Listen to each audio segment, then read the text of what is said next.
Eso es.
De la estrategia 2026 de Renta 4. Muchísimas gracias por haber acudido físicamente, os doy las gracias y también, bueno, espero que os sintáis cómodos a lo largo de esta presentación, que no os hayáis olvidado el paraguas y que hayáis desayunado bien, porque vamos a estar alrededor de 1 hora y media hablando de estrategia y, por supuesto, también muchísimas gracias a todos los que nos estáis siguiendo online.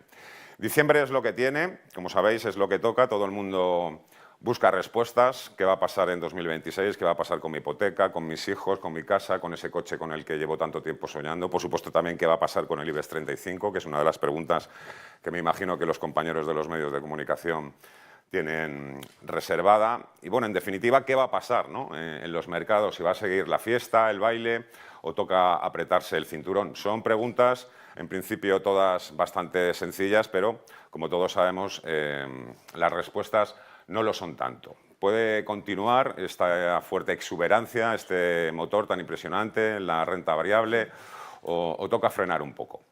Bueno, una vez que ha pasado el efecto Trump en los mercados, podríamos decir que el año ha sido extraordinario. Sí, en términos de rentabilidad lo ha sido, pero también algo desconcertante. Y lo digo porque hay dos realidades que se han juntado en el tiempo y que no siempre casan o en principio no casan demasiado bien. Por un lado, como sabemos, tenemos prácticamente a muchísimos índices mundiales cerca o en máximos históricos, Nasdaq, S&P 500, IBEX 35.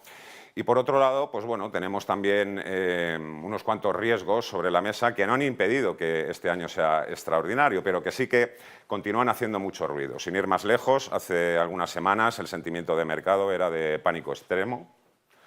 No se ha llegado a romper nada, pero pues bueno, hemos tenido la vuelta de Trump, se ha hablado muchísimo de los aranceles, crisis de deuda en Europa, en Estados Unidos. Hoy venía repasando también un poco la actualidad del día y bueno, ahora parece que Japón está también en los titulares. Y en fin, esos son riesgos que hay sobre la mesa y que hay que valorar. ¿Cómo es posible que suceda todo esto? Que las bolsas puedan seguir subiendo y continúen estos riesgos sobre la mesa. ¿Por qué los inversores no han salido corriendo? O lo mejor, ¿va a seguir entrando dinero a lo largo de 2026? Una persona que enseguida va a tomar la palabra yo creo que también nos va a dar una de las claves de por qué el mercado se ha comportado de esta manera tan extraordinaria en 2025 y es la liquidez. En definitiva, aquí estamos para hablar de lo que está sucediendo, por qué está sucediendo y, sobre todo, qué hay que hacer con todo ello. Y sin más, voy a dar ya la palabra al presidente de Renta 4 Banco, Juan Carlos Ureta. Juan Carlos, adelante. Gracias, Fernando. Muchas gracias, Fernando. Buenos días a todos. Y bueno, vamos a iniciar ya la presentación de este informe de análisis, de estrategia, que ha elaborado nuestro equipo de análisis, dirigido por Natalia Aguirre y César Sánchez Grande, para el año 2026. Y lo primero que hay que decir cuando presentamos este informe del año 2026 es que el informe que presentábamos hace un año aquí también, para el año 2025, pues se ha demostrado al final bastante acertado en el enfoque, en los temas que tocaba, en la idea de fondo que tocaba y también en el asset allocation que proponía. Es un informe que como digo, tocaba los temas básicos que había que tener en cuenta para afrontar el año 2025. El informe apostaba, sorprendentemente para algunos, por España, por el IBEX. El IBEX ha sido España, la bolsa española ha sido sin duda la bolsa estrella este año a nivel global. Apostaba por Estados Unidos y la bolsa americana en un momento en el que lo que se llevaba, lo que estaba de moda era decir que Trump iba a hundir a Estados Unidos y iba a hundir la bolsa americana. De hecho, el primer trimestre así fue. La bolsa americana se comportó peor que las bolsas europeas y globales. Apostaba también por la renta fija a corto y no a largo, pensando que los tipos a largo iban a seguir con cierto tensionamiento, y así también ha sido a lo largo del año. Y apostaba por el oro. Todo esto era en la portada. Y apostaba por el oro, que ha vuelto a ser un activo estrella el año 2025, después de haberlo sido ya también el año 2024. Pero realmente el informe, digamos, el eje de fondo era que ponía en su portada a un Trump jugando con el puzzle mundial, reordenando las piezas del puzzle mundial, queriendo decir que lo que hiciera Trump iba a ser muy importante en el año 2025. Y así ha sido, por lo que ha hecho Trump y por lo que no ha hecho, por lo que ha hecho Trump y por cómo las bolsas han reaccionado a lo que ha hecho Trump. En la primera parte del año, como antes decía, en el primer trimestre, pues resulta que parecía que el dinero abandonaba el mercado americano y venía a Europa o se iba a otras bolsas globales, ¿no? Y así fue hasta el mes de abril. El mes de abril tiene lugar esa decisión de los aranceles llamados recíprocos en el Día de la Liberación. Las bolsas reaccionan fuertemente y los mercados de bonos y obligan a Trump a volver atrás, ¿no? A la administración Trump.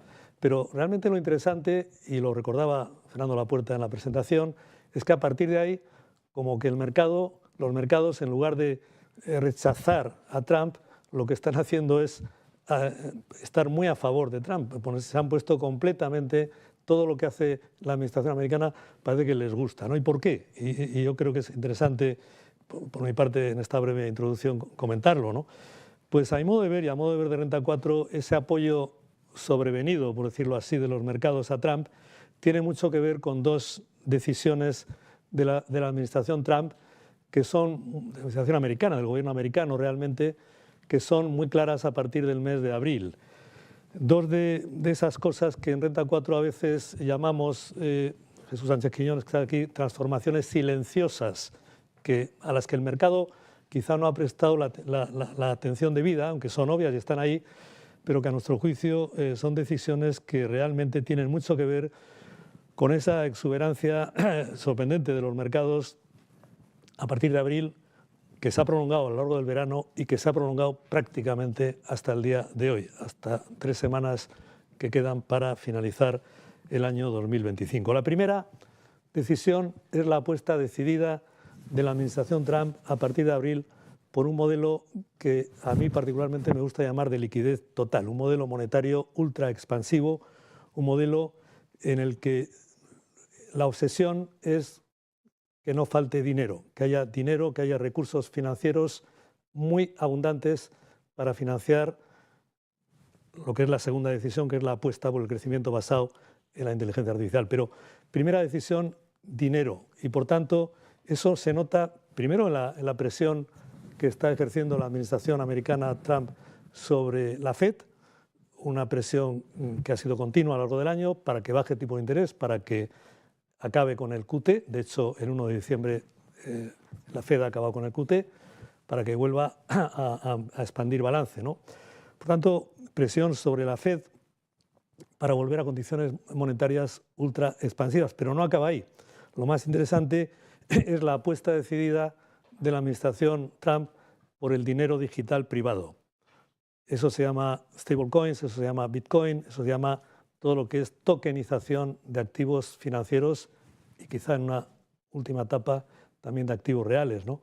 Y esa promoción del dinero digital privado lo que hace es que genera canales paralelos de creación de oferta monetaria, no de oferta monetaria fiat, pero de oferta monetaria que generan liquidez, recursos, dinero para financiar la deuda pública americana, por supuesto, pero también la economía americana en general, ¿no? Esa primera decisión a mí me parece muy importante. Como digo, no es que no se hable de ella, es que yo creo que no se le da la importancia debida a lo que supone la ley Genius de stablecoins o a lo que supone el proyecto cripto de la SEC americana, presentado por Paul Atkins el 5 de agosto de este año.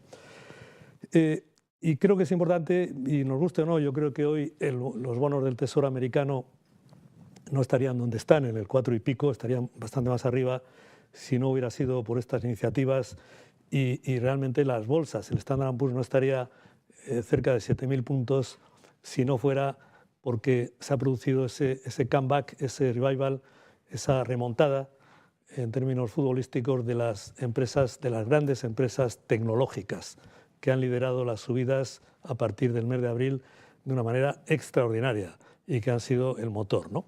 Bueno, por tanto, primera iniciativa que creo que es importante para entender lo que ha pasado este año y lo que puede pasar el año 2026, una apuesta decidida por un modelo de liquidez total y por un modelo de ultraexpansivo monetario. Segunda iniciativa muy importante, bueno, pues una apuesta decidida por la inteligencia artificial, la IA, y por la innovación tecnológica como base del nuevo ciclo de crecimiento y como base para posicionar a la economía norteamericana como líder global. Esa guerra tecnológica con China, pero realmente por el liderazgo, ¿no?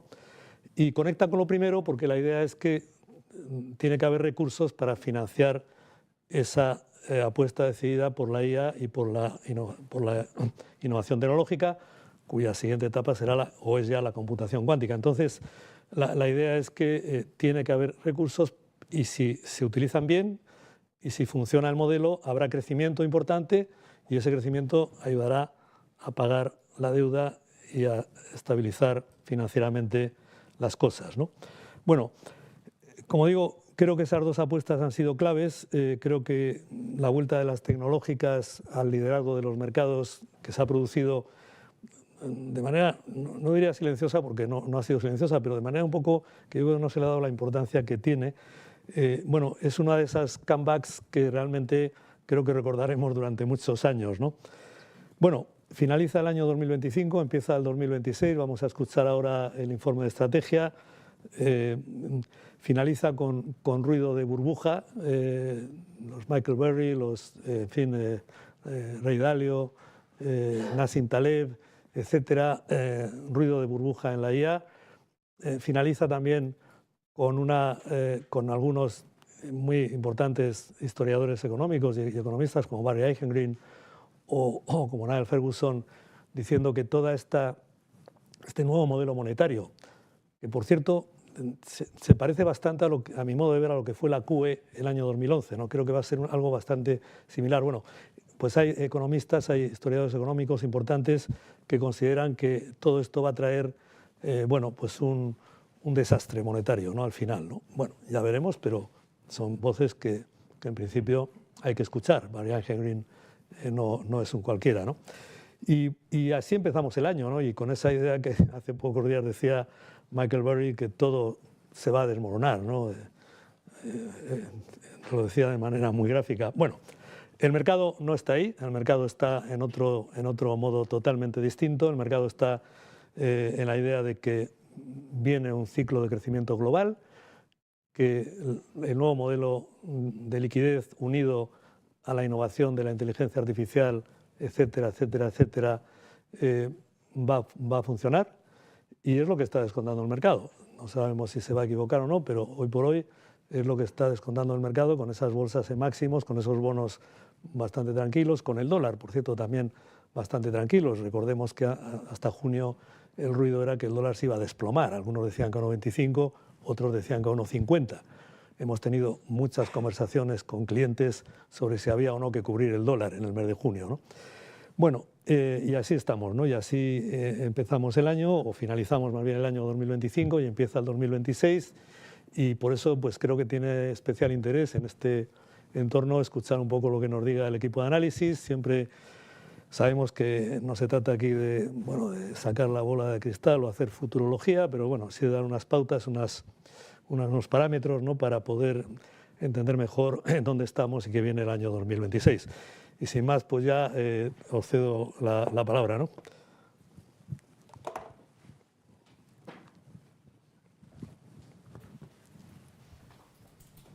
Muy bien, gracias Juan Carlos. Y bueno, pues vamos a empezar como siempre, como todos los años. Gracias por estar aquí para compartir nuestra visión de los mercados.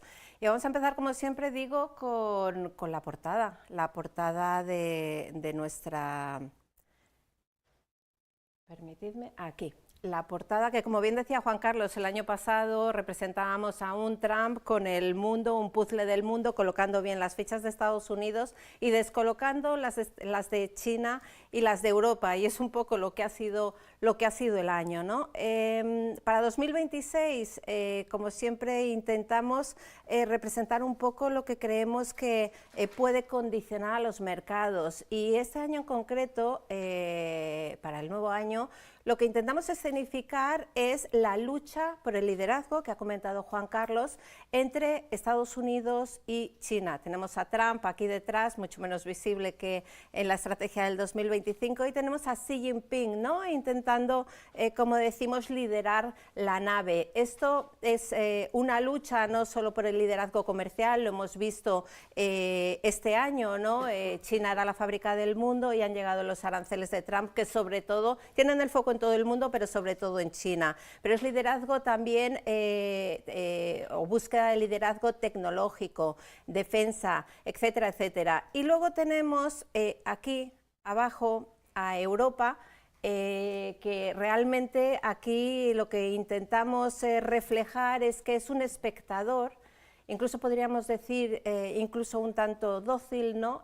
No es líder en nada y tiene que navegar en un mundo marcado por Estados Unidos y China, una Europa que este año tiene que demostrar que sus promesas se convierten en realidades. Hablamos sobre todo de estímulo fiscal que acelere el crecimiento de forma sustancial, pero sobre todo una Europa que necesita más unidad, más pensar como uno, no como 27, más inversiones y más financiación. Y tenemos a nuestros 3 astronautas de acuerdo en una misión, como veis aquí, la misión 2026, donde pintamos a un toro porque pensamos que el fondo del mercado es alcista, como veis aquí también en subida, ¿no? ¿Y es alcista por qué? Bueno, pues básicamente porque una serie de botones de nuestro cuadro de mando están en positivo. Está en positivo el ciclo, como veremos ahora, están en positivo los beneficios por acción, lo cual no quiere decir que no haya riesgos. Tenemos una inflación que, como veremos ahora, no está del todo controlada o igual de controlada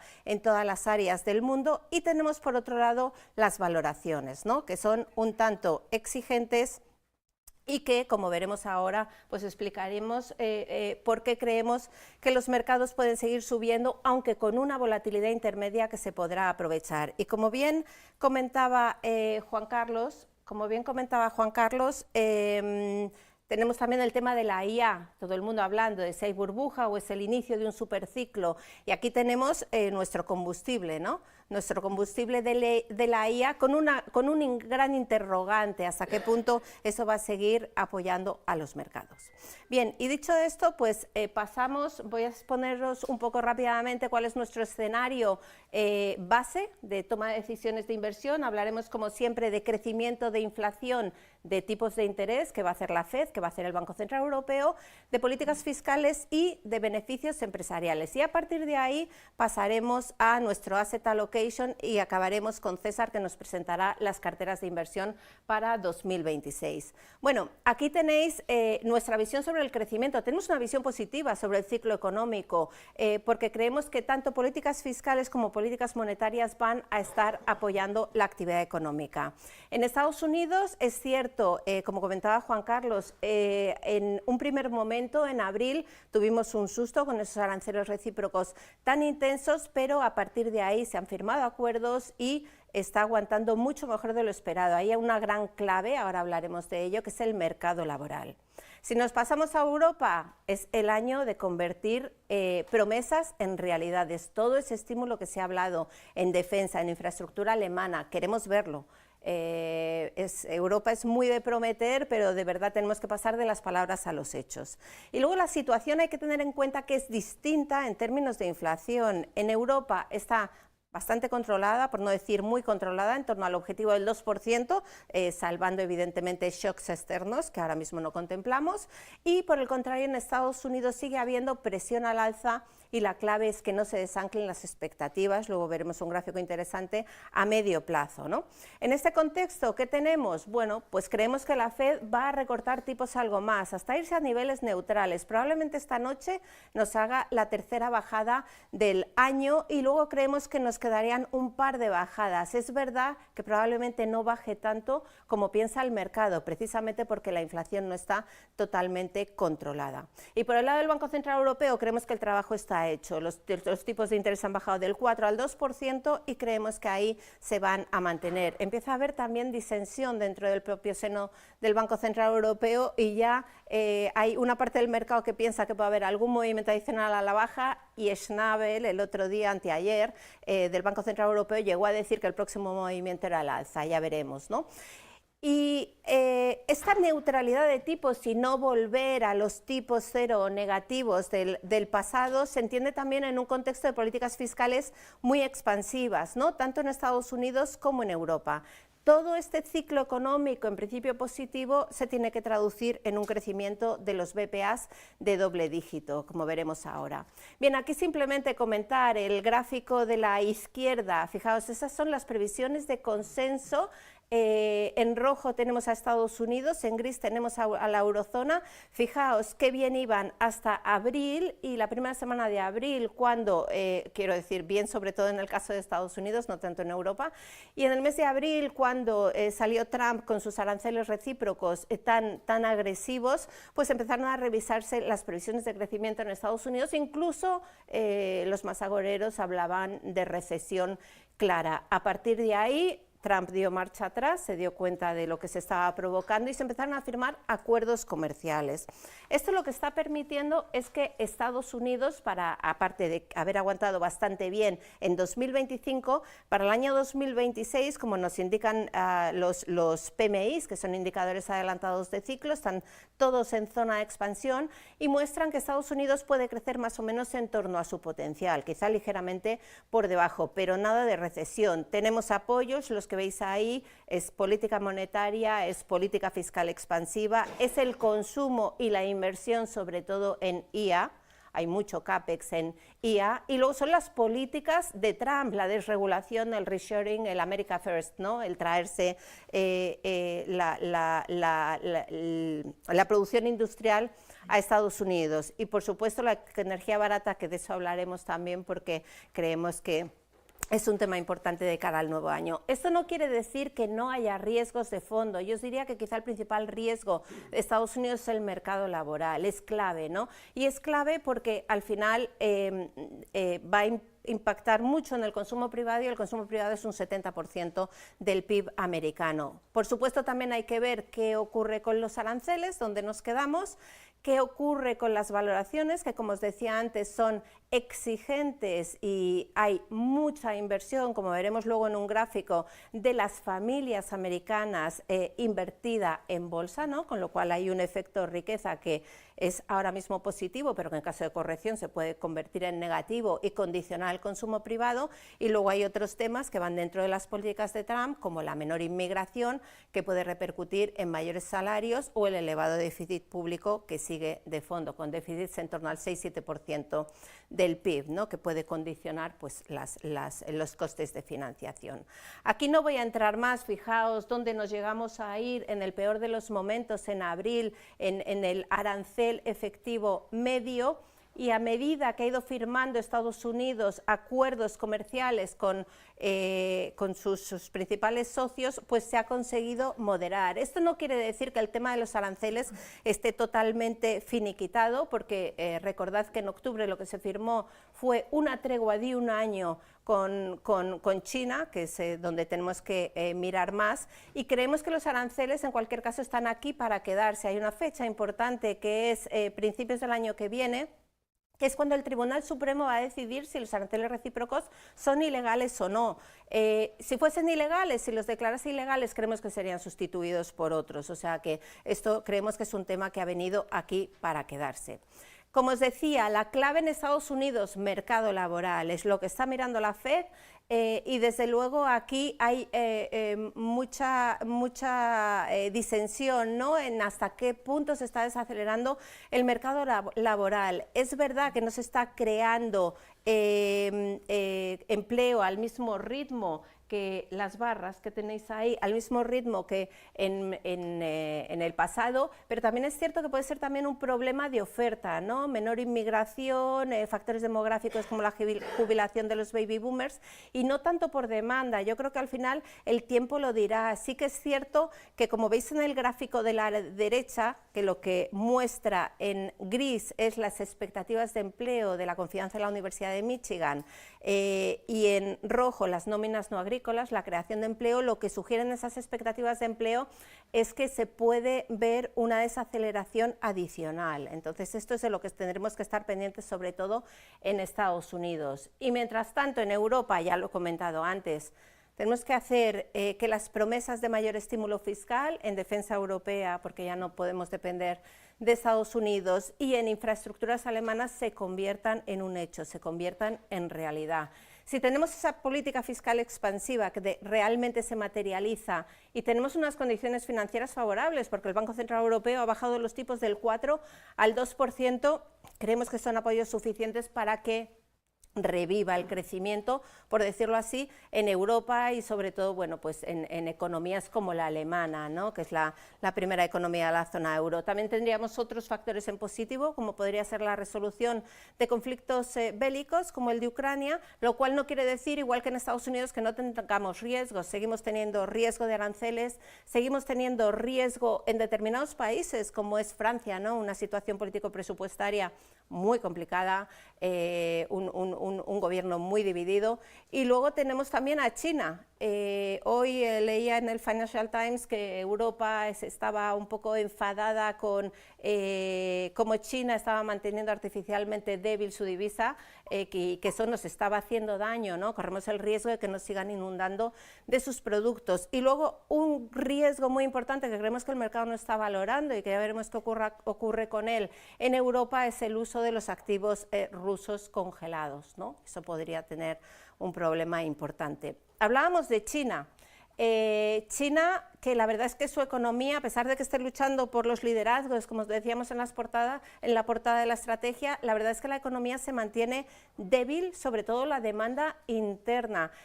Aquí la demanda interna tiene muchísimo que ver con cómo está el sector inmobiliario, un sector inmobiliario que no levanta cabeza. Tenéis ahí abajo a la izquierda los precios de la vivienda nueva, es que no dejan de caer. Daos cuenta de que los chinos, la principal fuente de su riqueza es el patrimonio inmobiliario. Entonces, mientras tengamos un patrimonio inmobiliario que sigue cayendo, una riqueza inmobiliaria que sigue cayendo, fijaos dónde está la confianza de los consumidores chinos, y el problema es que si la demanda interna no funciona, porque no funciona bien, y hasta ahora lo que tenían era que las exportaciones iban compensando, lo que tenéis en el gráfico de abajo a la derecha es cómo han evolucionado las exportaciones, el total de exportaciones en rojo, que han ido más o menos aguantando, las exportaciones a Estados Unidos, que como veis en negro cayendo a tasas del 30%, y hasta ahora eso lo habían compensado con mayores exportaciones al resto del mundo, pero los últimos datos nos sugieren que ya no es tanto así, así que cuidado con China, ¿no? Porque creemos además que van a persistir las tensiones entre Estados Unidos y China. Lo vamos a seguir viendo cuando acabe la tregua o a medida que nos vayamos acercando, probablemente seguiremos viendo reuniones a lo largo del año entre Trump y Xi Jinping, y lo que sí que hay que tener en mente es que aunque ambos quieran liderar y quieran no depender el uno del otro, sí que son dependientes uno del otro en tecnología, el otro del uno en minerales raros, como veis en estas diapositivas. España, simplemente por hacer una referencia, España este año creciendo casi al triple que la Unión Europea, pero sí que es verdad que es más por volumen, ¿no?, más por inmigración que realmente por productividad, y el año que viene las estimaciones dan que podríamos seguir creciendo por encima de la media europea, pues prácticamente al doble. Una vez visto crecimiento, vamos a ver rápidamente inflación para ver qué pueden hacer los tipos de interés de los principales bancos centrales. Bueno, veis estos gráficos y desde luego lo que nos dicen es, bueno, se ha avanzado, ¿no?, en la normalización de la inflación. Incluso los componentes que eran más sticky, más pegajosos, ¿no?, que se resistían más a la baja, como es el IPC de vivienda en naranja en Estados Unidos y el IPC de servicios en la eurozona en gris, pues poco a poco han ido mejorando. Pero si miramos al futuro, la situación no es la misma en Estados Unidos que en Europa. De hecho, creemos que en Estados Unidos los riesgos son al alza.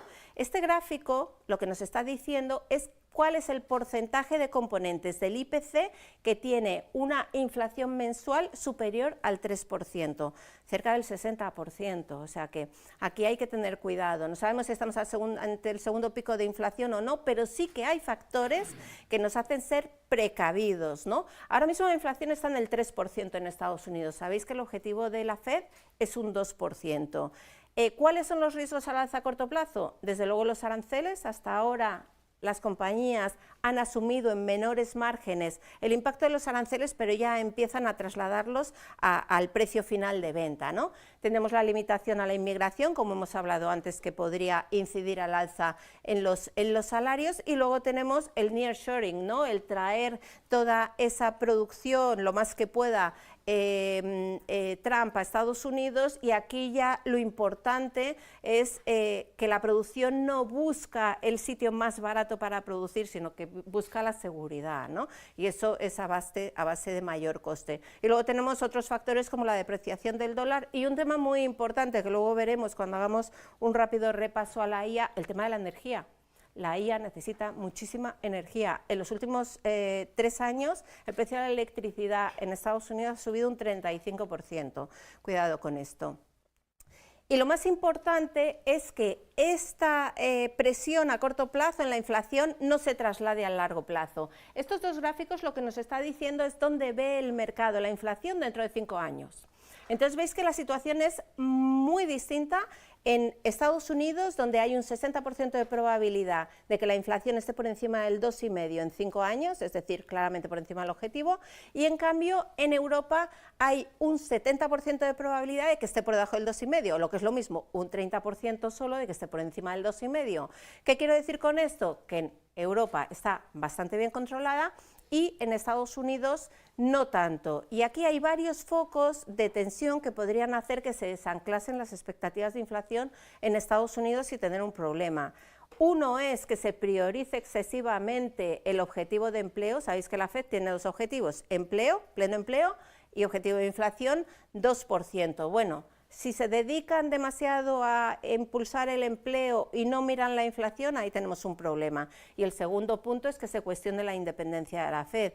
Se ha hablado hasta la saciedad, ¿no?, de que Trump está intentando interferir en la FED para que haya más bajadas de tipos de las que serían aconsejables por los propios fundamentales. Y ahí tenemos 2 citas, principios de 2026, Trump va a elegir al sucesor de Powell, y el 26 de enero el Tribunal Supremo se va a pronunciar sobre el intento de destitución de la gobernadora Lisa Cook, que intentó Trump. Creemos que no va a salir, pero bueno, es posible que salga, ¿no? Con esto, ¿qué hacemos? ¿Qué hacen los bancos centrales? Bueno, pues tenemos, yo creo que dos situaciones bastante diferenciadas. Abajo tenemos Banco Central Europeo, veis como los tipos, ahí veis todo el proceso de subida y luego de bajada, como los tipos en Europa han pasado de menos 0,5 tipo de depósito en julio del 2022 hasta el 4% a finales del 2023, y desde entonces han estado cayendo y han caído a la mitad, del 4 al 2%. El trabajo está hecho, la inflación está en objetivo y esperamos que se acelere el crecimiento.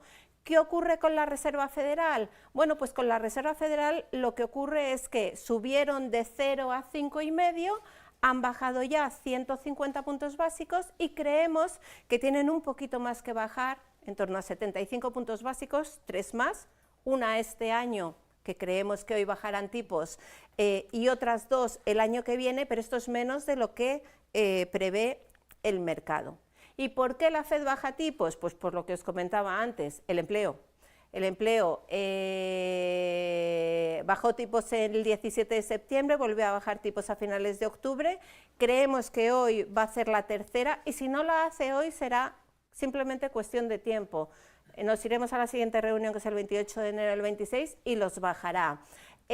Yo creo que hoy es sobre todo importante qué nos dice, ¿no? Qué nos dice sobre las previsiones de crecimiento, sobre las previsiones de inflación. Fijaos, es curioso que estemos en un contexto en que estamos bajando tipos cuando ellos están revisando al alza tanto PIB como inflación.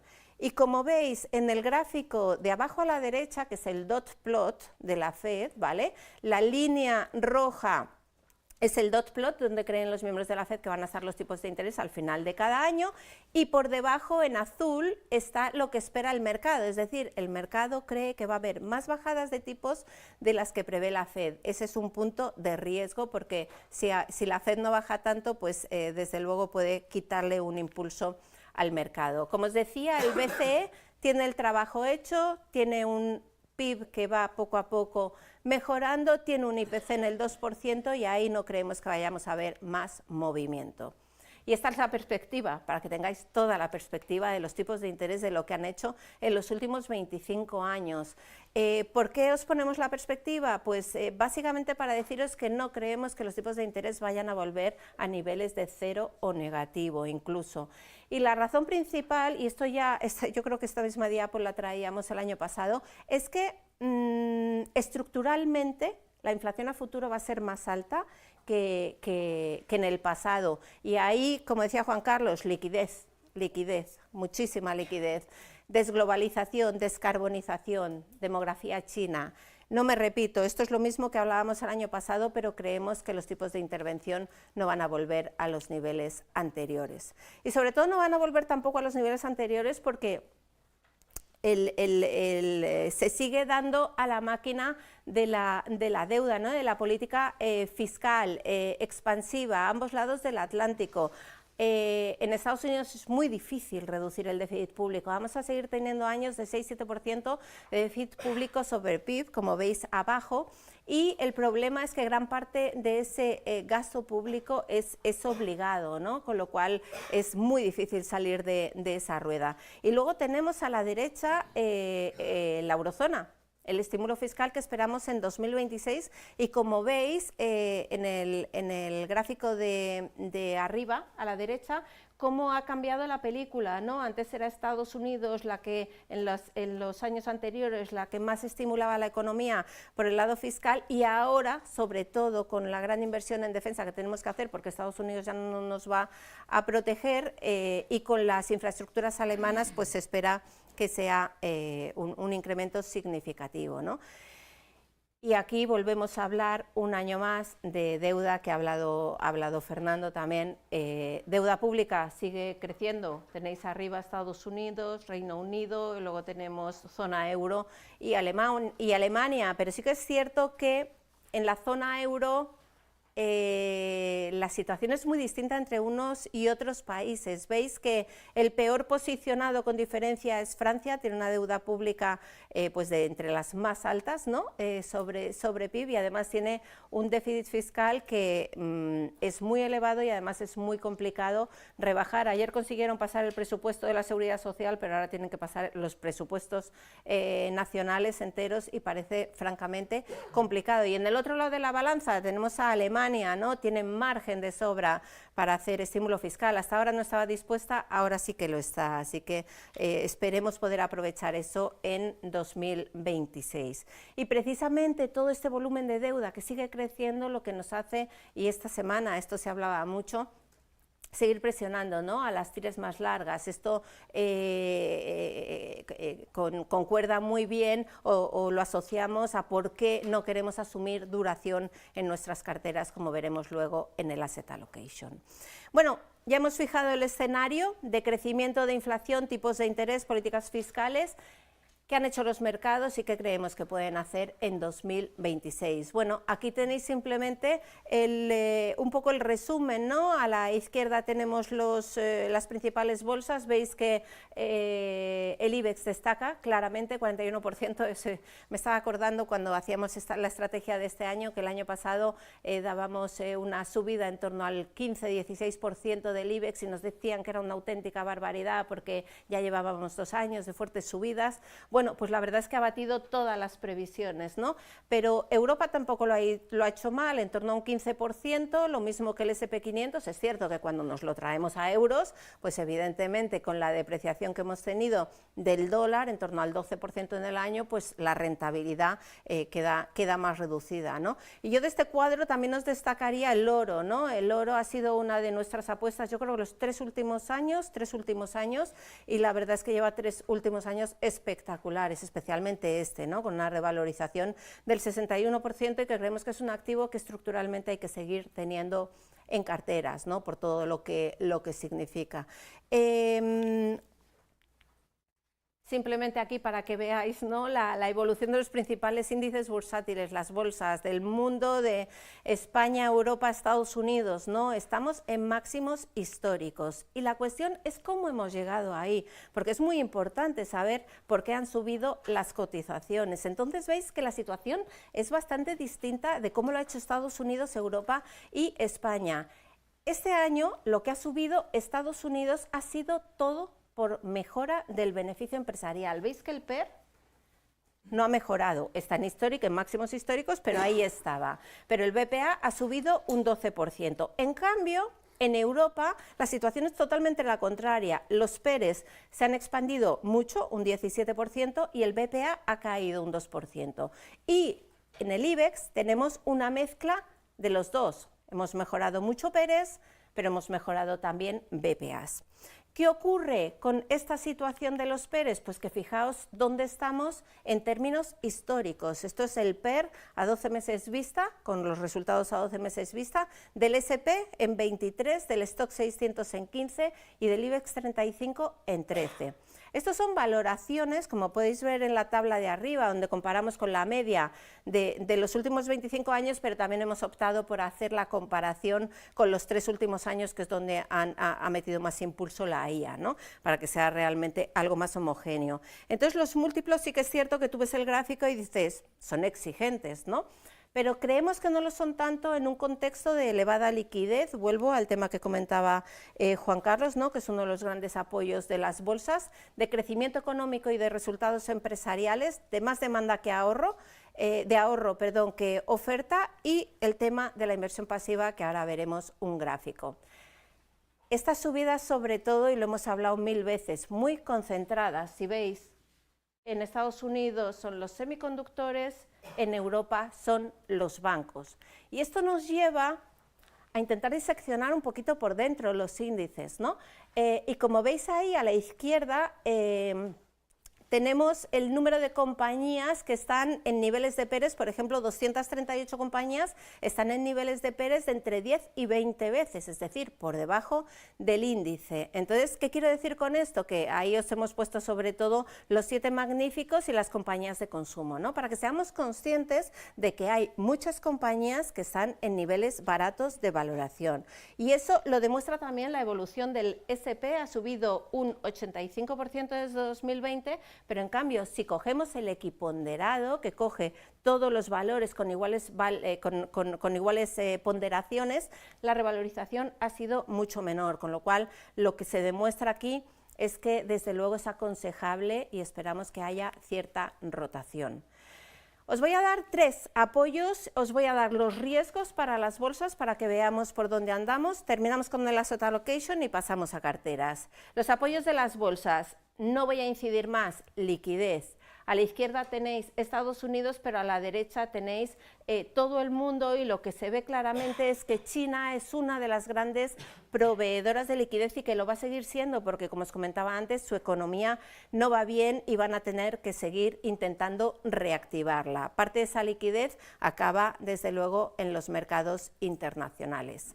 Y esa liquidez, como comentaba también Juan Carlos, se puede intensificar, ya lo ha comentado, por el tema de las stablecoins y se puede intensificar también por el tema de los bancos centrales. El fin del quantitative tightening, en el caso del Banco de la Reserva Federal Norteamericana, ya ha terminado, 1 de diciembre de este mes, después de caer el balance un 26% desde máximos, ya ha terminado y bueno, podríamos decir en cierta medida que se ha reiniciado el quantitative easing porque los vencimientos de los MBS se están reinvirtiendo en treasuries, ¿vale? Y además, si hay cualquier problema, creemos que volverán a darle a la máquina de la liquidez y otros bancos podrían seguirles, ¿no? De momento no lo han hecho, pero sí que podrían seguirles. El segundo gran apoyo, aparte de la liquidez a las bolsas, son los beneficios empresariales. Fijaos, Estados Unidos puede seguir creciendo a doble dígito. Ahí tenéis los apoyos, ya hemos hablado de muchos de ellos, pero creemos que es altamente factible que los beneficios empresariales en Estados Unidos crezcan a tasas en torno al 14% y que no crezcan solo en tecnología, sino que se expandan a otros sectores y empresas. Y en Europa, muy importante, después de 2 años de crecimiento nulo de beneficios empresariales, podríamos volver, si se materializa todo de lo que estamos hablando, ¿no? Aceleración del ciclo, podríamos volver a crecimiento de doble dígito y bueno, pues dependemos mucho del ciclo, eso está claro, pero vamos a ver si somos capaces de conseguirlo. Y luego quería hacer una breve reseña, os hablaba antes de la gestión pasiva y del porcentaje de ponderación en las carteras de las familias americanas en las bolsas. Bien, el tema de la gestión pasiva, fijaos cómo ha crecido en los últimos años. En Estados Unidos representa ya cerca del 50% de la inversión en bolsa y esa inversión pasiva potencia la concentración en unas pocas empresas de gran capitalización. Fijaos el peso de los 7 magníficos, 2015 está más o menos en torno al 7%, estamos en el 35%. Esto hace que se amplifiquen las subidas, pero lógicamente si sale dinero de bolsa también se amplifican las bajadas. Yo creo que el cuadro, el gráfico de abajo es bastante llamativo, ¿no? Aquí simplemente lo que hemos mirado es cuál es el salario medio de un americano, cuánto destinan a sus planes privados de pensiones, al 401k, y más o menos son $8.580 por cabeza.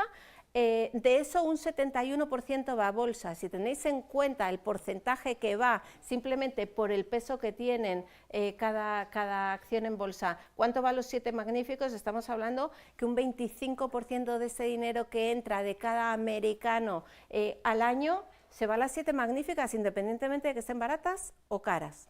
Y esto también, si sale dinero, pues el movimiento es igual, pero a la baja.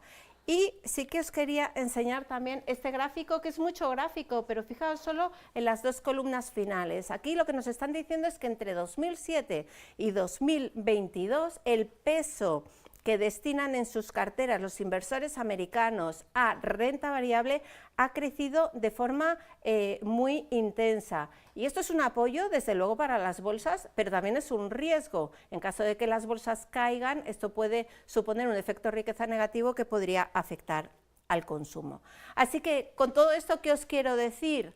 Que hay una serie de apoyos importantes para las bolsas, pero que también hay unos riesgos, ¿no?, que no hay que correr detrás del mercado, y yo creo que estos gráficos que los traemos todos los años, pero es que siempre están a la orden del día, ¿no?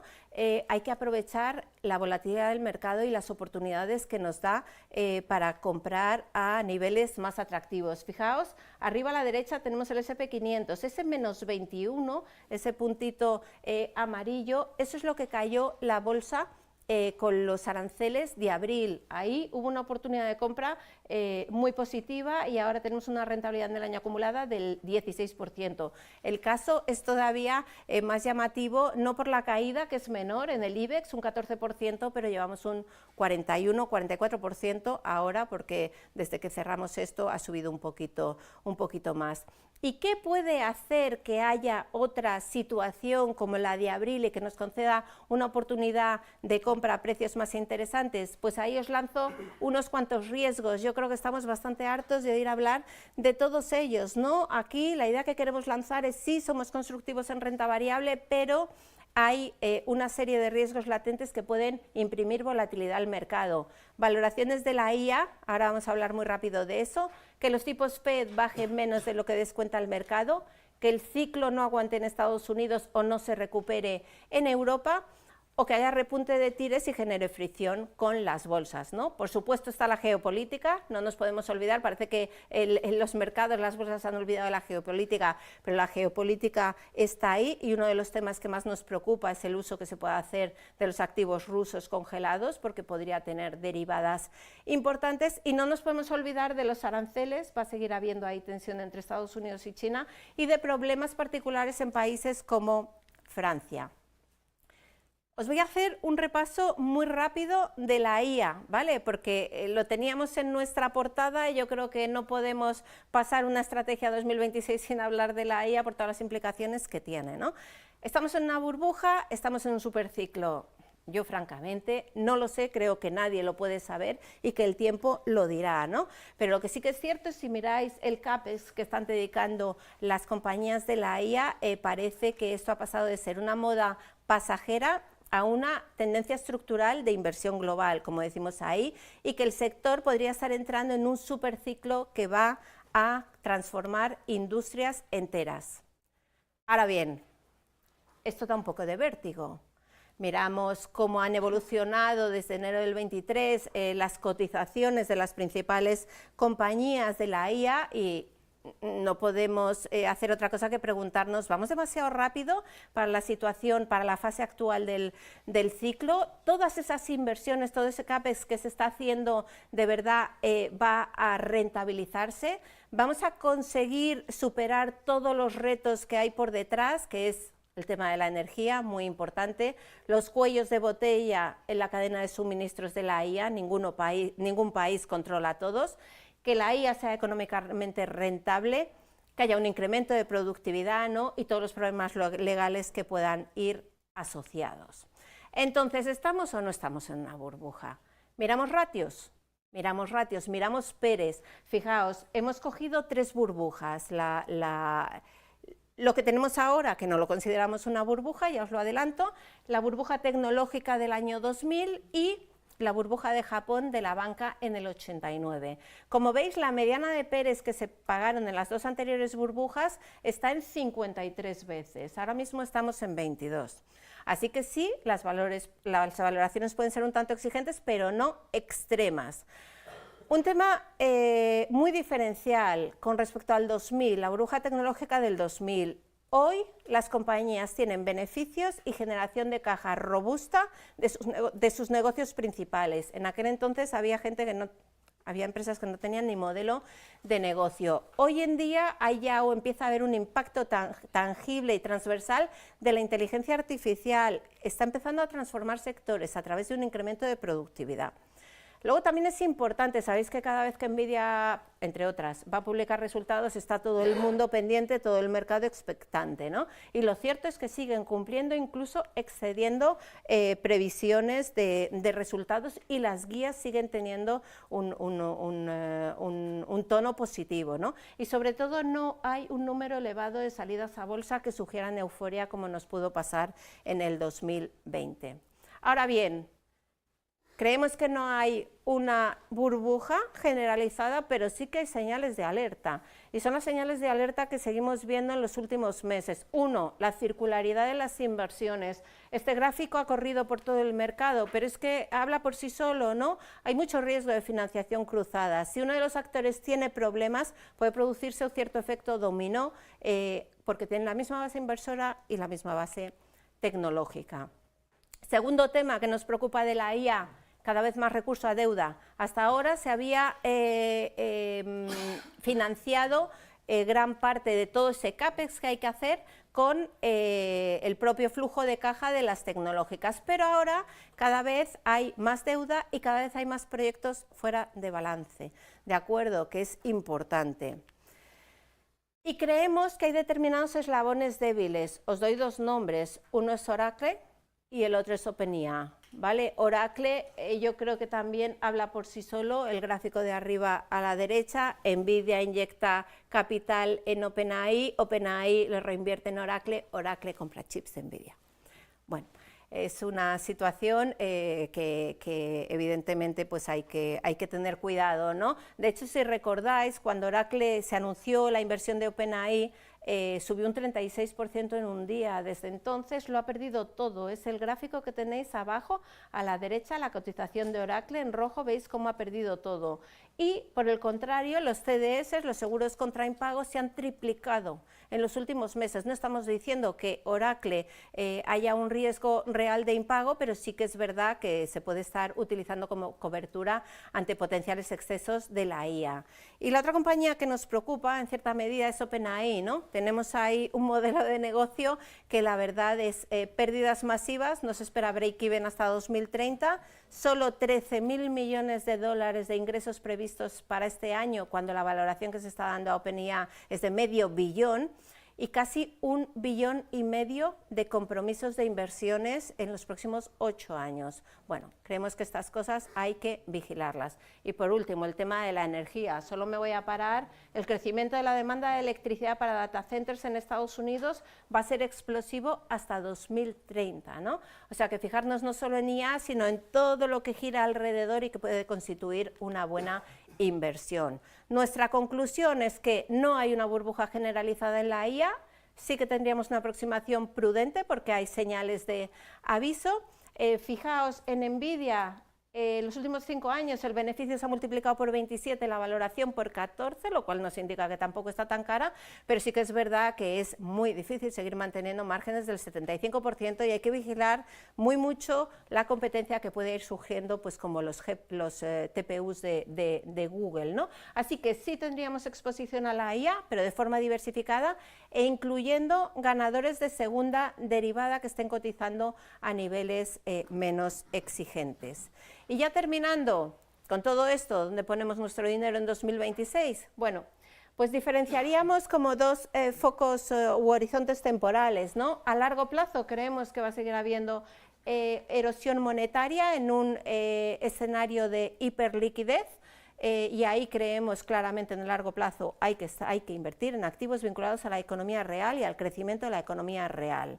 Si nos venimos más a 2026, que es para lo que estamos hoy aquí, la renta fija sigue ofreciendo tipos de interés positivos en términos nominales y reales. Es verdad que todavía sigue habiendo alternativa.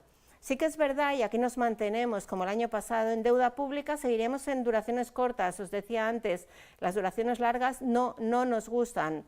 Creemos que siguen siendo más o menos atractivas, 2% para un inversor conservador, 2% en Europa, 3,5% en Estados Unidos. Pero, como os decía, no vemos valor en alargar duraciones. Y en crédito seguimos prefiriendo, dados los niveles de valoración en los que están, estar en calidad, ¿no? En investment grade. Renta variable, simplemente por concretar, constructivos a largo plazo, no exentos de volatilidad a corto plazo, no corramos detrás del mercado, aprovechemos la volatilidad, importancia del stock picking, que ahora os va a comentar César, y geográficamente, que siempre nos preguntáis, iniciamos el año sin un sesgo importante ni hacia Estados Unidos, donde creemos que hay respaldo de beneficios sobre todo y de una IA selectiva, y tampoco tenemos un sesgo específico en Europa, empezaremos bastante neutrales, ¿no? En Europa lo que nos gustan más son las valoraciones, sobre todo en términos relativos, y esa esperada aceleración del ciclo y recuperar el crecimiento de los beneficios. Y por último, yo creo que ya voy bastante en hora, así que vamos a pasar a, os dejo con la diapo antes de pasar a César, del objetivo de IBEX, ¿de acuerdo? El resto de información la tenéis ahí. El objetivo de IBEX, 17.300. Este año sí que somos bastante más prudentes que el año pasado, aunque el año pasado nos ha sobrepasado totalmente. Es un potencial del 5%, pero yo creo que sigue habiendo muchas joyas dentro del IBEX. Ya te dejo a ti, César. Gracias.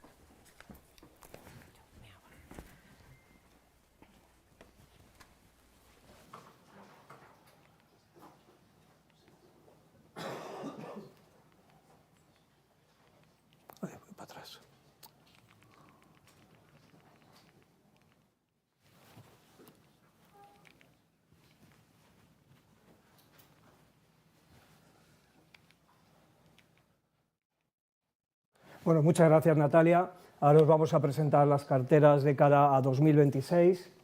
Primero de todo, Y antes de nada, permítanme hacer un breve repaso de cómo han evolucionado durante 2025, porque yo creo que es destacable. Primero de todo, nuestras carteras han tenido un excelente comportamiento, se han revalorizado en media un 47%, generando claramente alfa.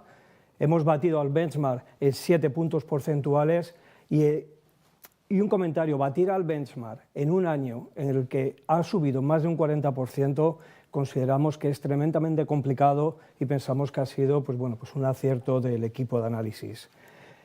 ¿Esto qué demuestra? Pues que la gestión activa continúa generando valor y que nos ha permitido pues, adaptarnos a escenarios complejos como los vividos en 2025, han continuado con los conflictos geopolíticos y con un entorno, guerras arancelarias, un complejo internacional económico complicado. Todas nuestras carteras han batido al benchmark, como comentábamos, la cartera 5 grandes y la cartera versátil han tenido unas rentabilidades muy similares, con un 48% de rentabilidad absoluta, han batido al benchmark en 8 puntos porcentuales y aquí me gustaría destacar dos valores que hemos tenido en carteras. Por un lado, Indra, con una revalorización superior al 150%, se ha visto beneficiada pues, de todo ese flujo de inversión en el sector defensa. Y por otro lado también Técnicas Reunidas, también con una revalorización superior al 150% y que ha demostrado con creces y ha cumplido con creces que los agresivos objetivos que publicó y que anunció el mercado en 2024 en Abu Dhabi, coincidiendo con su Capital Markets Day, han sido ampliamente superados y ha obligado a la compañía en octubre a incrementarlos y a mejorar las guías. Y esto también le ha permitido pues devolver con un año de anticipación el préstamo que le había concedido la SEPI en los peores momentos de la pandemia. La cartera de dividendo, nuestra cartera estrella, la cartera que cuenta con mayor patrimonio, una revalorización del 44% y ha batido al benchmark en 4 puntos porcentuales. Y luego tenemos una selección de small caps. Hay que tener en cuenta, me gustaría destacar que el departamento de análisis de Renta 4 es uno de los departamentos de análisis del mercado que tiene una cobertura más amplia. Cubrimos más de 90 valores, con lo cual hay pues, más de 50 valores fuera del IBEX 35 y siempre nos gusta dar una selección de estos valores. Esta cartera o esta selección ha tenido una revalorización del 52% y batiendo al benchmark en 32 puntos porcentuales. Aquí el benchmark evidentemente es diferente, es 50% el IBEX Medium Caps y 50% el IBEX Small Caps. Nosotros lo que consideramos más importante es que el buen comportamiento de esta cartera no es solo fruto de un año, sino también nos gusta destacar que a 3 y 5 años el comportamiento es muy positivo. A 3 años la cartera en términos absolutos se ha revalorizado un 97%, batiendo al benchmark en 4 puntos porcentuales, pero a 5 años la rentabilidad ha sido de un 127%, batiendo al benchmark en 31 puntos porcentuales. La consistencia que demuestra esta cartera a lo largo del tiempo, pues evidentemente es exitosa. Ya, pues bueno, vamos a comentar las carteras de cara a 2026. Primero de todo, como comentamos todos los años, son carteras dinámicas, son carteras vivas. Vamos haciendo muchos cambios a lo largo del año, se van adaptando al escenario macroeconómico y a las circunstancias específicas de cada valor. Debemos tener en cuenta este año, como ha comentado Natalia antes, llevamos 3 años seguidos de fuertes subidas en los índices. Este hecho en el IBEX no había pasado desde el año 2003-2005, hace 20 años. Como ha comentado, las valoraciones son muy exigentes. No vemos prácticamente potencial al IBEX, vemos un potencial del 5%, con lo que este año, más si cabe, más que ninguno, vemos que una estrategia de stock picking combinando valores defensivos y cíclicos será clave para seguir generando valor y generando alfa en 2026. Ya sin más, pasamos a las carteras. La cartera de 5 grandes, que está compuesta por ArcelorMittal, Cirsa, Enagas, IAG y Santander. Como defensivos elegimos a Cirsa y a Enagas. Aquí me gustaría destacar Cirsa, no ha tenido un buen debut bursátil desde que empezó a cotizar en julio, pero sin embargo es un valor que lleva 69 trimestres consecutivos registrando crecimientos en términos de EBITDA, salvo los 8 de la época del COVID, y además cuenta con unas perspectivas de crecimiento muy superiores a los del resto del sector. Esto hace que nosotros, por ejemplo, ahora mismo CIRSA está cotizando a unos múltiplos de 5,7 veces valor empresa EBITDA frente a las 8 veces que está cotizando el sector, con lo cual vemos que este descuento ahora mismo no está justificado y pensamos que a lo largo de 2026 debería corregirse. Luego, como valores ciclo, tenemos ArcelorMittal, IAG y Santander. Aquí nos gustaría destacar ArcelorMittal, el sector acero, tiene un claro catalizador en 2026. Es la implementación de las nuevas medidas de salvaguarda por parte de la Unión Europea, que entrarán en vigor en junio, y que nosotros pensamos que incluso podrían adelantarse. Esto debería actuar como un claro catalizador para el sector. Aquí también podríamos incluir Acerinox, podríamos incluir Tubacex, podríamos incluir en menor medida Tubos Reunidos, pero a todas ellas pensamos que se van a ver beneficiadas de estas medidas. La cartera versátil está formado por los 5 valores que ya teníamos en la cartera de 5 grandes, a los que añadimos Almiral, Navigator, Neinor Homes, Robi y Sabadell. Como defensivos tenemos Almiral, CIRSA, Enagás y Robi. Como podéis ver, el sector farmacéutico pondera claramente entre nuestros valores defensivos, es un sector claramente defensivo, un sector con flujos de caja muy predecibles y un sector en clara expansión. En cuanto a los valores ciclo, tenemos ArcelorMittal, IAG, Navigator, Neinor, Sabadell y Santander, y aquí el que pondera es el sector bancario. El sector bancario lo lleva haciendo muchos años, en los últimos años se está comportando de una manera muy positiva, pero pensamos que todavía queda valor en un entorno pues, de tipo de interés estable, con bajos niveles de mora y elevados niveles de crédito. Luego la cartera de dividendo. La cartera de dividendo es una cartera que está, como he comentado antes, la cartera estrella de la casa. Es una cartera dirigida a un perfil de inversor más conservador. Aquí no solo buscamos valores que tengan una atractiva retribución al accionista, sino que también buscamos, evidentemente, valores que cuenten con unos sólidos fundamentales y con unas perspectivas de crecimiento de beneficios positivas. La composición de la cartera está formada por Enagás, IAG, Mapfre, Merlin, Navigator, Robi, Sabadell y SACIR, defensivos Enagás, Mapfre, Robi, SACIR, y como exposición a ciclo IAG, Merlin, Navigator y Sabadell. Ya finalizando, pues bueno, la selección Small y Medium Caps, como hemos comentado, cubrimos más de 90 valores y hacemos una selección de aquellos valores también fuera del IBEX 35. Tenemos Almiral, Amper, Dia, Eurofoods, Línea Directa, Meliá, Neinor y Tubacex. Con valores defensivos tenemos Almiral, Dia, Ebro y Línea Directa. Aquí pondera el sector alimentación-distribución con Ebro y Dia, sectores claramente defensivos. Y en el ciclo, pues Amper y Tubacex, nos gustaría destacarlas. Amper, pensamos que 2026 debería beneficiarse de ese ciclo de incremento de inversiones en el sector defensa, y Tubacex, tras un 2025, pues bueno, que ha sido como un año de transición para la compañía, pensamos que 2026 deberíamos ver un fuerte crecimiento de los resultados apoyado en la nueva planta de Abu Dhabi y en la reactivación de las inversiones en el sector petroquímico. Ya para concluir, pues dejadme recalcar, excelente rendimiento en nuestras carteras en un año, excelente comportamiento a 3 y 5 años, que demuestra que la gestión activa sigue creando valor. Todo ello, pues evidentemente se ha conseguido gracias a contar con un equipo experto y con un equipo que cuenta con una gran experiencia. Y me gustaría finalizar pues bueno, con la novedad que tenemos a partir del día de hoy, y es que desde el Departamento de Análisis iniciamos la cobertura de valores europeos, iniciamos con una selección de 9 valores que esperamos pues bueno, pues ampliar en próximos años. Muchas gracias. Muchísimas gracias, César. Bueno, pues enhorabuena sobre todo por esta última incorporación que habéis hecho en el equipo de análisis.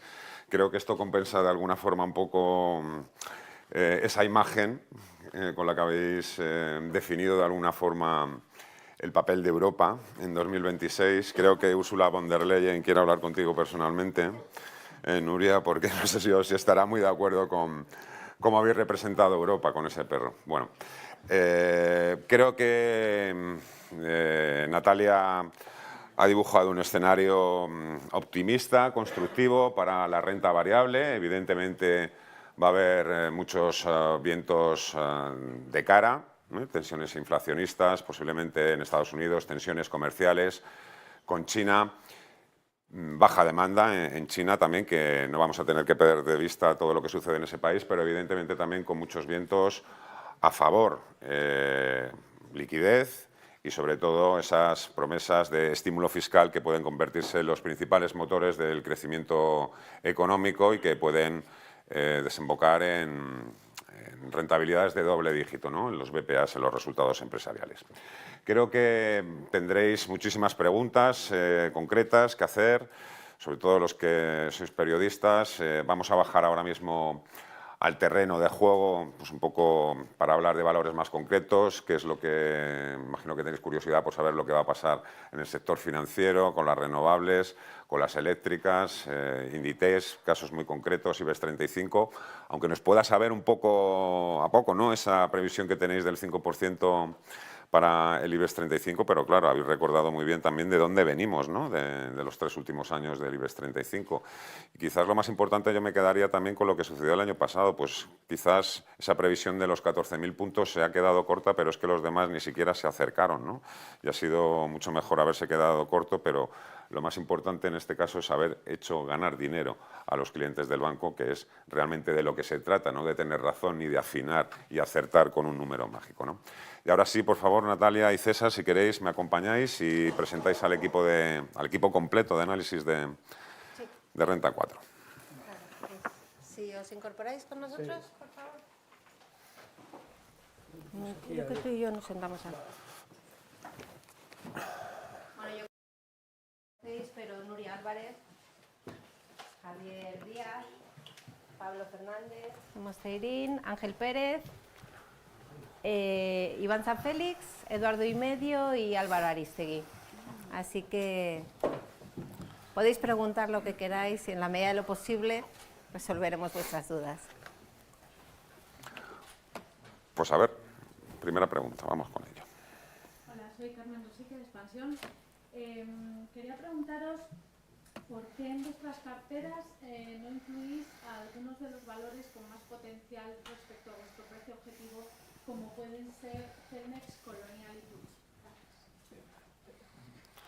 A ver, os voy a... Primero yo creo que yo tengo micrófono. Primero de todo, como os he comentado, las carteras son vivas, son dinámicas, ¿no? Entonces, aunque veamos valores ahora mismo que en el conjunto del año tengan más potencial, pero a lo mejor ahora al inicio de las carteras, como es este momento, pensamos que hay otros valores que pueden tener unos catalizadores más a corto plazo que sean más positivos que otros. Esto no quita para que luego, al cabo durante el año, pues veamos el momento de incluir a Celnex, de incluir a Puig y de incluir a otros valores que también cuentan con más potencial. También has podido ver que hay otros valores que a lo mejor ahora mismo tienen un potencial escaso.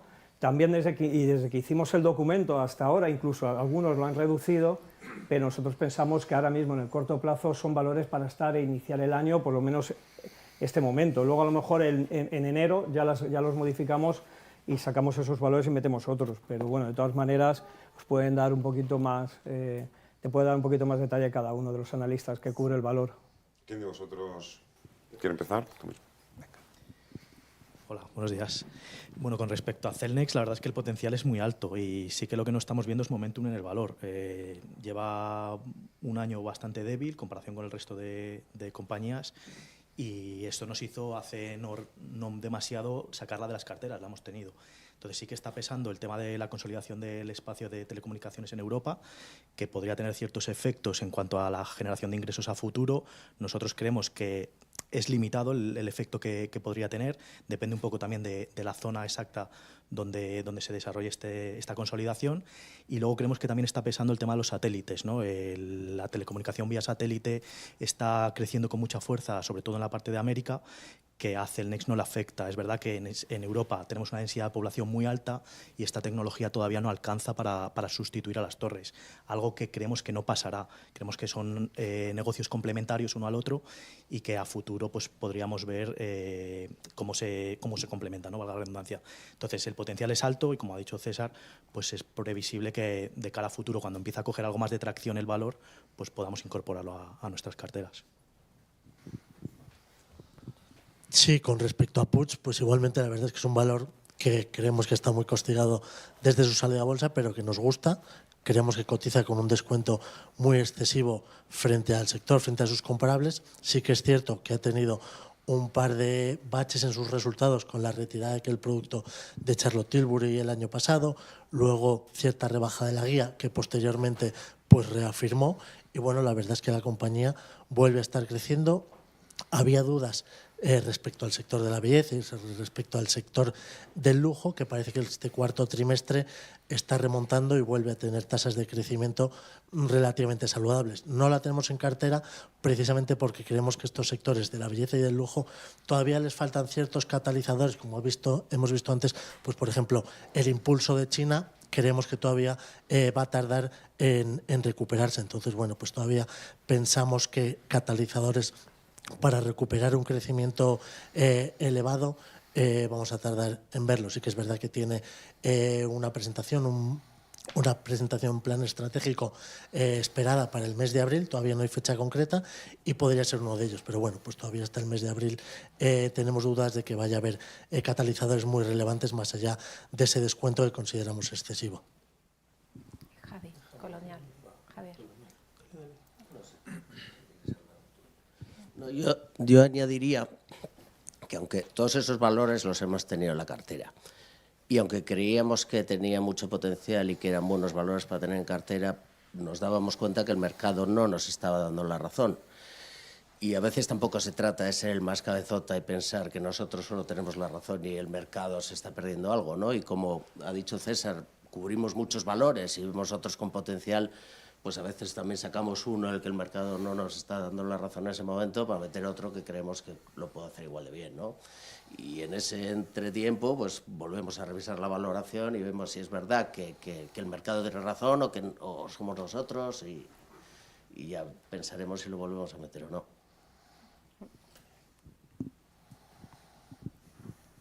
Un poco por reiterar la idea de Álvaro, también hay que buscar momentum. Sobre todo a la hora de tener en cuenta una estrategia de stock picking. Y bueno, con respecto a Colonial, la verdad es que ya teniendo Neinor y Merlin en las carteras, como metiera aún más ladrillo, bueno, es que no me dejaban. Entonces, bueno, la verdad es que a Colonial sí que le vemos recorrido al alza y le vemos valor, pero por ejemplo es una de esas compañías que si comparamos con Merlin, le vemos menos momentum. Menos momentum, ¿por qué? Un poco por la exposición de sus activos. Tiene un peso importante geográfico a Francia, con más del 60% de rentas y EBITDA. Y claro, Francia ahora mismo está en una situación un poquito delicada, vamos a decirlo. Entonces, bueno, tienes también las tires presionando al alza en Francia. Esto, lógicamente, al inmobiliario le afecta negativamente, le está pesando en cotización a Colonial y tenemos por el otro lado a un Merlin que hemos decidido meterla en cartera en lugar de Colonial, a pesar de que tiene menos potencial frente a nuestra valoración, precisamente por esa idea de momentum. Oye, las dos compañías operativamente lo están haciendo muy bien, pero es verdad que el mercado también está premiando esa exposición al desarrollo de los data centers de Merlin Properties y que además a largo plazo es verdad que vamos a ver probablemente, sí, espero no equivocarme, una mayor creación de valor en los desarrollos de Merlin que en los de Colonial. Estás manejando al final unos niveles de inversión muy elevados con unos retornos sobre el coste del desarrollo de los data centers que están cifrando ahora mismo entre el 14 y el 15%. Entonces, también a largo plazo, a pesar de que a día de hoy el precio objetivo a un año nos salga más potencial en Colonial versus en Merlin, confiamos bastante en la capacidad de creación de valor de Merlin. Sí. Pablo Ferrer de Hispanidad. Me llama la atención que habéis incluido en las carteras a Santander y Sabadell y no habéis incluido a otros bancos como puede ser el BBVA. Teniendo en cuenta que el Santander, creo, si no me equivoco, es el que más ha subido este año y le seguís viendo mucho potencial. Y luego el Sabadell, ¿no?, que acaba de salir de la OPA, es verdad que no se ha desmoronado, pero también es verdad que se ha quedado más pequeño, ¿no?, al vender el Reino Unido. Entonces quería saber un poco qué motivo hay para esto. Gracias. Vale, bueno, realmente en general en los bancos tenemos poco potencial excepto en el caso de Sabadell, que es el único banco que realmente nos da cierto potencial a precio objetivo. No hemos metido BBVA porque creemos que tiene ciertos riesgos más a corto plazo, sobre todo después de la salida del inversor mexicano, con esa presión de salida de papel que pueda vender ese 3,7% que tiene. Y en el caso de Santander hemos preferido meter Santander porque creemos que a corto plazo tiene más catalizadores. El día 25 de febrero presenta su Día del Inversor y es el banco que, desde un punto de vista de retribución al accionista, podría decirse que tiene la política de dividendos, la peor política de dividendos entre los bancos cotizados. Todos han mejorado mucho sus políticas de retribución al accionista, sobre todo la parte en efectivo, y ahí es donde Santander pues quizá tiene un lastre, ¿no? Y creemos que en el próximo Día del Inversor puede decir cosas buenas y podría mejorar esa política de retribución. En el caso de Sabadell sí que es verdad que ha vendido TSB y es verdad que nuestras cifras apuntan a que va a tardar 3 años en recuperar esa pérdida de la aportación de TSB en términos de beneficio neto, pero también es verdad que en los últimos 3 meses la cotización se quedó muy parada, ¿no?, con el tema de la OPA. Tiene poco margen para sorprender, pero sí que es verdad que es el único banco que no ha recogido en precio ese potencial desde un punto de vista fundamental en términos a nivel operativo, que lo sigue haciendo bien, ¿no? Y por eso hemos metido a esos 2 bancos.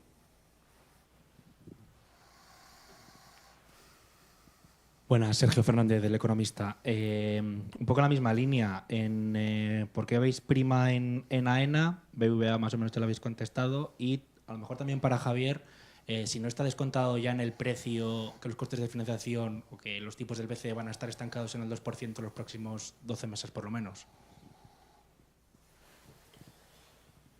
Sí, bueno, a ver, aquí es verdad que es un poco repetirme.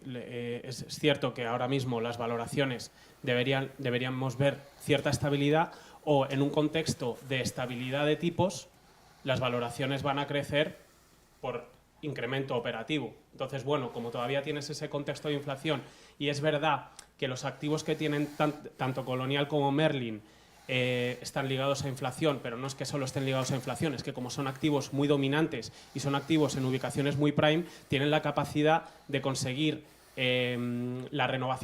conseguir que la renovación de los contratos se realice por encima de la inflación, con lo cual al final vas a tener un crecimiento de BPA o de Net Operating Income para las compañías que te va a dar soporte a que las valoraciones pues igual te crecen un poquito. Pero es verdad que, por ejemplo, en el caso de Colonial, el día a día de la cotización no se mueve únicamente por donde estén los tipos, sino también por los movimientos que haya en tires. Entonces, estamos viendo cómo la rentabilidad del bono 10 años de Francia está otra vez en máximos anuales y por eso a corto plazo hemos tenido una cotización un poco más castigada en el caso de Colonial.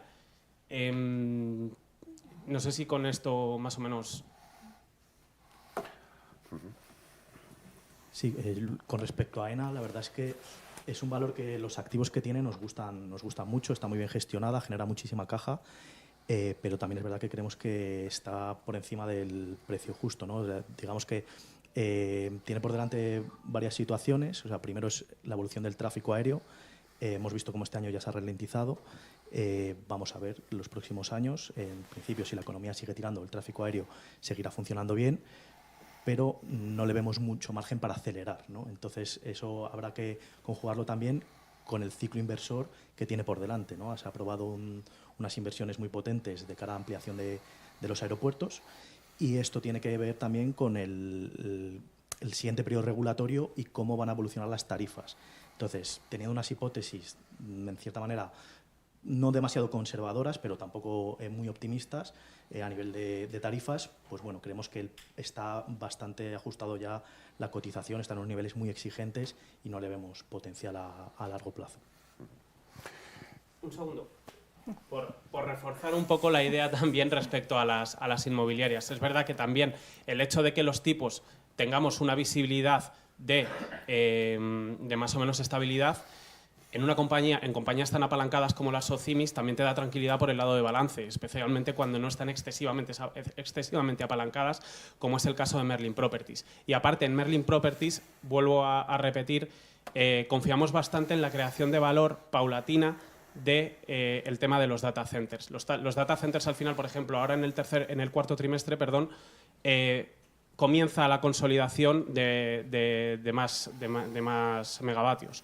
Entonces, al final también vas a tener un ramp-up a lo largo del 26 y el 27 de nuevas rentas que se van a incorporar por el lado de los data centers. Y además, a medida que el hito de construcción y entrada dentro del perímetro de consolidación de esos activos se vaya cumpliendo, la valoración de los activos totales de la compañía debería también ir recogiendo este incremento de rentas y de valor de estos desarrollos. Bueno, buenos días a todos. Y bueno, lo primero, enhorabuena por la presentación y por el año. Sí que os quería preguntar dos cuestiones, que bueno, una ya se ha tocado, que es relacionada con el Sabadell, sobre todo para Nuria, ¿no? Que evidentemente, bueno, las perspectivas son buenas, pero que todo el mundo se pregunta ahora mismo cómo va a, digamos, a poder suplir la venta de TSB, ¿no? Que es un activo importante, sobre todo cuando lo que ha obtenido lo ha repartido entre sus accionistas, que quizás no le queda más remedio, ¿no? Yo creo que eso es... no sé si tenéis identificado alguna palanca que pueda sustentar las perspectivas que tenéis. Eso por un lado. Y por otro también me gustaría preguntar sobre IAG. IAG que va a firmar un muy buen año respecto a sus comparables europeos. Es cierto que se ha quitado por un lado el lastre de Europa, no parece a lo mejor muy claro, ¿no? Pero se le viene otra operación corporativa, que puede ser la de TAP, que puede ser que entre ahí. No sé si tenéis una perspectiva de cómo puede afectar al valor o cómo podría ir IAG. ¿Podemos empezar por esto último, por IAG? Sí. Y dejamos mientras a Nuria que se... Hola José, muchas gracias. Bueno, IAG es una compañía que nos gusta mucho. A nuestro parecer es sin ninguna duda la mejor aerolínea europea. Si la comparamos pues con Lufthansa, con Air France, no tiene nada que ver. Tiene unos márgenes que prácticamente duplican los de sus principales comparables. La única que se le puede comparar un poco es Ryanair, ¿no? Pero tiene también otro modelo de negocio. Y bueno, y es una compañía que una de las grandes virtudes que tiene es que ha ido aglutinando una serie de compañías, aerolíneas, como son Iberia, como son Vueling, como es Aer Lingus, British Airways, que son muy buenas de por sí, que tienen una posición muy buena en sus hubs. Y bueno, y ahora pues está intentando hacer lo mismo con TAP, ¿no? TAP es una compañía que la van a privatizar ahora. Estas tres compañías que he mencionado, Air France, KLM, Lufthansa y IAG, están muy interesadas. Yo creo que la mejor posicionada es claramente IAG, por varias cosas. A nivel financiero está en una posición mucho mejor. Es una compañía que tiene un track record a la hora de aglutinar compañías muy buena, y luego a nivel operativo es pues mucho mejor, ¿no? Tiene márgenes, como he dicho, pues muy superiores, ¿no? Y luego aparte las rutas que tiene TAP, principalmente las que más le interesan a IAG, es el tráfico desde Europa a Brasil, ¿no? Ahí IAG tiene poco, ¿no? Entonces, esas rutas se solapan muy poco, eso es algo muy valioso, eso es algo muy bueno, y creemos que lo va a hacer muy bien, pues también gestionando TAP si finalmente pues gana el concurso, ¿no? Yo creo que es la que está mejor posicionada y esperemos que lo consiga, porque yo creo que sería un activo interesante de cara al futuro. Ahora, Iván, si te parece, hablamos también de Arcelor. Una compañía ahora mismo que tenéis en cartera, que está en máximos históricos, y nos contáis también un poco por qué es una de vuestras apuestas preferidas. Pero antes el Sabadell, que lo que quiere preguntar, básicamente Pepe, es si va a haber boda también este año con otro. Espero que no. Bueno, vamos a ver, yo creo que en el Sabadell lo que ha pasado es que cuando nos fijamos en un árbol y no vemos el bosque, ¿no? Entonces hemos estado tan centrados en la OPA que no hemos visto lo que ha estado haciendo a nivel de gestión de balance, y eso creo que es una de las cosas, una de sus principales palancas de cara a 2026 y 2027.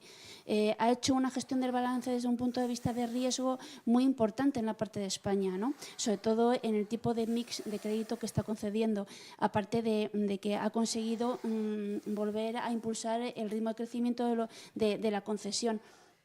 por encima de algunos de sus comparables.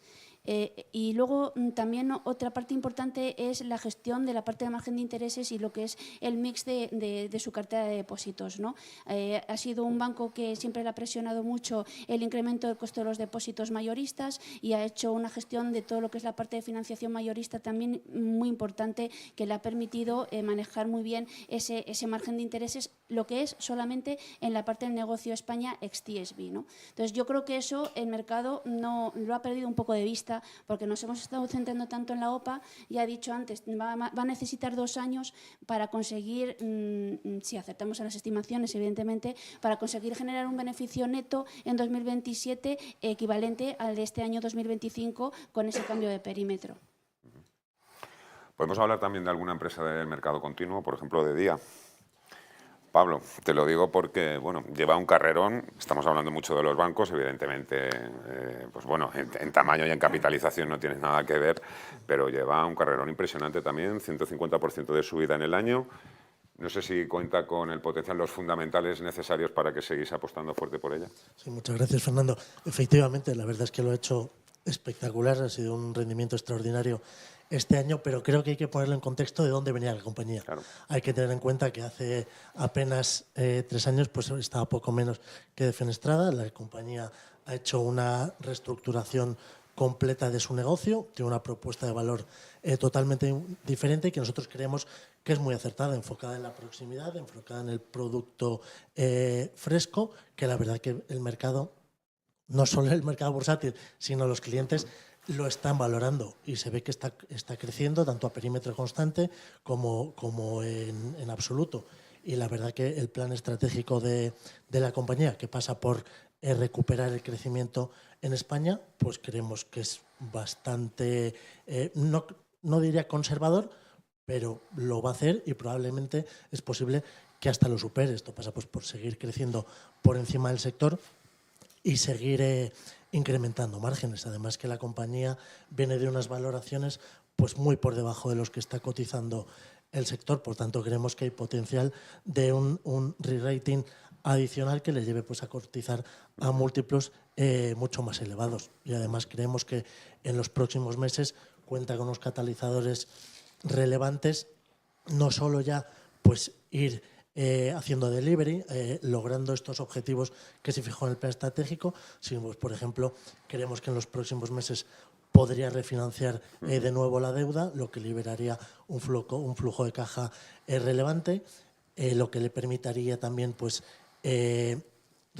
deshacer esos covenants que ahora mismo, por ejemplo, le impiden dar dividendo. Entonces, creemos que sería otro catalizador importante y bueno, pues la verdad es que seguimos creyendo en la compañía y lo está haciendo bastante bien, todavía tiene un potencial importante.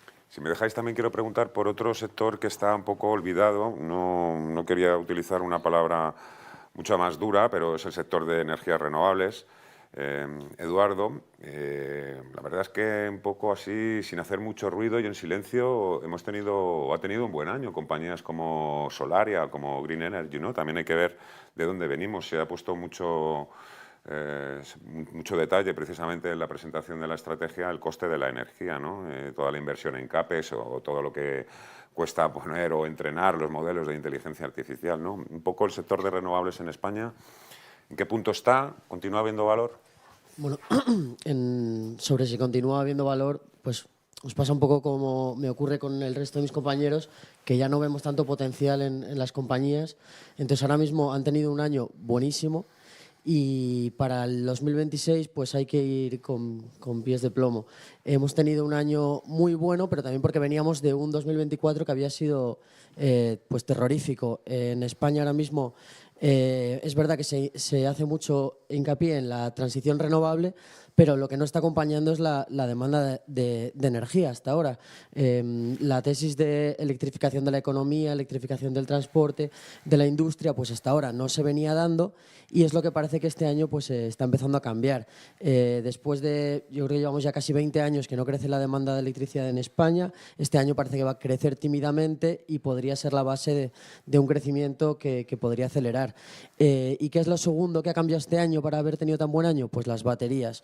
Estamos teniendo una revolución industrial, casi como ha habido en los paneles fotovoltaicos, que han caído de precio un 90%, pues las baterías este año han caído un 50%, solo en un año. Entonces esto está haciendo que el precio que ahora mismo durante las horas centrales del día, que es cero y no tiene ningún valor, pues se pueda canalizar a horas más valiosas como son la mañana y la noche.